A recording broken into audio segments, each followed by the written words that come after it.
This is a poem submitted by Teryl Lundquist. As simple as this. It's as simple as this. Follow the yellow leaf path through the woods in autumn. Step at the old footbridge that crosses the stream. Sit on the warm, dry wood and close your eyes. Smell the pine and listen to the water flow, swift and clean through your heart and down the mountain. As you let the sun soften your shoulders, breathe into just this gentle, free fall, into the only true river you know. This is a poem by Charles Kuhn about eternal life in the forest. Before our eyes, new life is observed, emerging colorfully from death.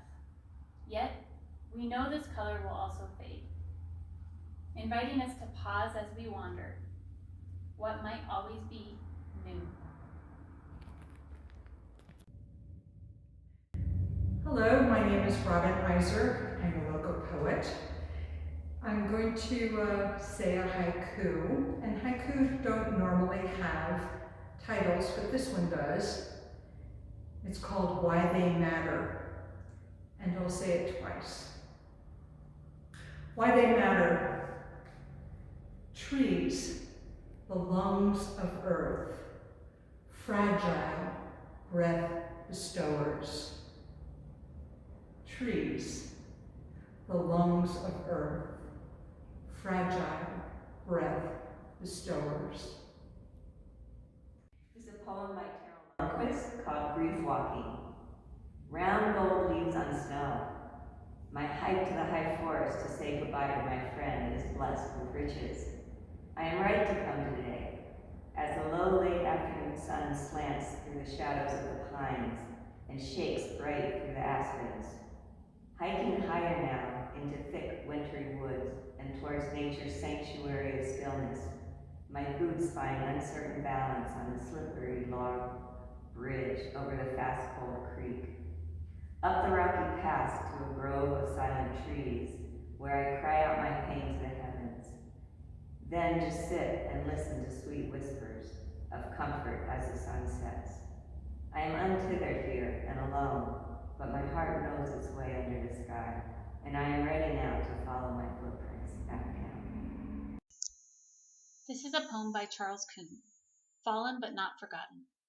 Such is the appearance of death, and such will be ours as we remain in the grasp of the fall. Yet the fall is only appearance, which begs for our remembrance of all. Hello, my name is Linda Madden, and I have written a poem for Deb's painting Nature's Tapestry. Quiet. Can you hear it? The weft threads sliding softly atop the warp, as if these brush strokes were, instead, part of a thick textile, a fabric being invented on an unseen loom. But wait, this complex tapestry is created with paint on canvas by an unseen hand, a wondrous entwined puzzle in bits of blue and gold, a thing to sense and grasp, impossible to hold. Quiet. You can't hear that. Soft breeze and murmuring water wed the intricate jumble of rocks, logs, ferns, forest floor, as sunlight filters through those rough stalks of life that support the leafy canopy.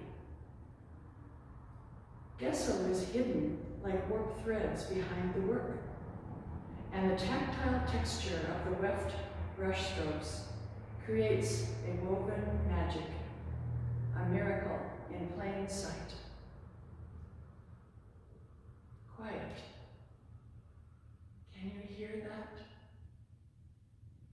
The breathless whisper that our lives are like a tapestry, a wonder to behold.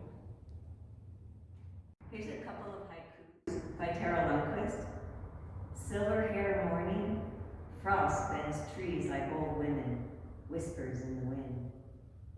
And another one, bathing in blue sky, an early morning bird song. This joy breaks my heart. This is another poem by Charles Coon. In times like these, there is this. The forest instructs, please observe my changing shapes and colors, and know these are made of my eternity, my cure for all of your infections. My name is Izer. I'm a local Colorado Springs poet.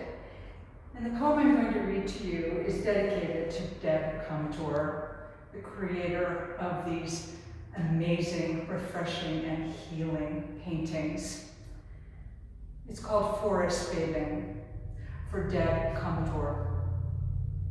In the shadows of these great beings, I pause, waking to the silence, sheltering my tiny being beneath the vast canopy of leaves and spreading limbs. Walking slowly, I breathe in oxygenated greenness, expanding my lungs with gifted air, breathing out carbon dioxide, which tender leaves take in to feed these alchemical trees.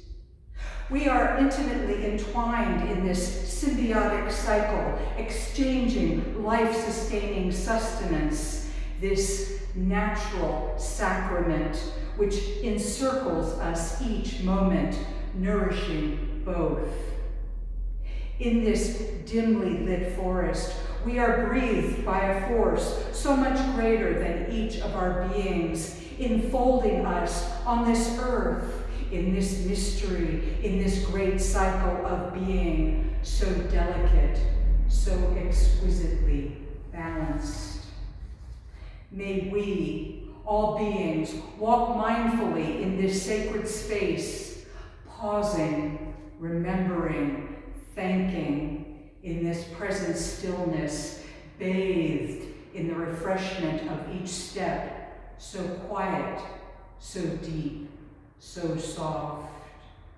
We are bound and fed by this mystery of air and earth, of light, of pregnant dark. We are bound together in boundless life. Hi, I'm a local poet, Loring Werble, and I have a poem here called A Gap in Rude Intrusions that is an ekphrastic study of wanderings off the path, the painting behind me by Deb KOMITOR. This begins with an epigraph from Grace Slick from her Eskimo Blue Day. Say it plainly, the human name doesn't mean shit to a tree. The spacings of ponderosa and the shallow clinging of bristlecone pine may fool us into thinking they are more forgiving of the soldier ant primates in their midst than those stoic Pacific Northwestern species. But don't be fooled. Humans, after all, are prisoners of their own pattern matching. Those off-trail beelines from ascension to portal to grandmother to prophecy are registered ever so slightly by vibrations and resonances in the tree rings, the kind that left hatch marks for each Ute elder, each white settler, each suburban naturalist laying claim as another Earth Day passed by, except for the one arriving with collective holding of breath. Oh, the frantic bipedal ones still frequent these woods, to be sure, but the dissonant din passing for symphony has hushed ever so slightly, allowing a pheromonic whisper to pass, cone to cone, at once a sigh of relief and an anticipated punchline. Why did the human leave the path? Because it needed uncharted treasures to despoil. My name is Izer. I'm a local poet, and I'm going to be reading a poem from my book, Wisdom, Haiku, and Other Poems. It's dedicated to Starhawk. Some of you might know her. She's a good witch from California, and she's been a long-time protector of the redwoods in California. California redwoods for Starhawk. Wise, telepathic shamans, listeners, diviners, decoding winds in your canopy, spirit voices from Asia, songs of both winged and creeping beings, vibrating the web of your intuitive mind field each moment. Share your wisdom, your fortune telling with us. What news, what medicine, which path?